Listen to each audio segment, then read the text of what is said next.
Simula nang umere ang seryeng Lavender Fields noong September na kinabibilangan nina Jody Santa Maria, Janine Gutierrez, Jericho Rosales at iba pa, ay hindi na naalis ang programa sa listahan ng most watched shows ng Netflix Philippines habang patuloy pa ring nangunguna ito sa I1TFC. Tuwing weeknights simula 9:30 PM sa Kapamilya Channel, A to Z, TV5, TFC at Kapamilya Online Live sa YouTube channel at Facebook page ng ABS-CBN Entertainment.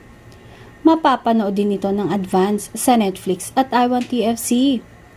Hanggang 10 linggo na lang daw mapapanood ang seryeng ito, kaya't huwag palampasin ang mga pasabog na eksena sa mga darating pang kabanata.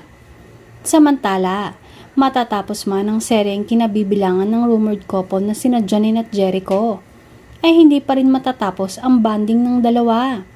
Ayon nga sa ilang source, kahit walang taping ay magkasama sila. Tulad na lang ng pagpunta nila sa Japan na kahit walang sinabi na magkasama silang bumiyahe, ay may nagbahagi naman ng ilang kaganapan ng dalawa doon.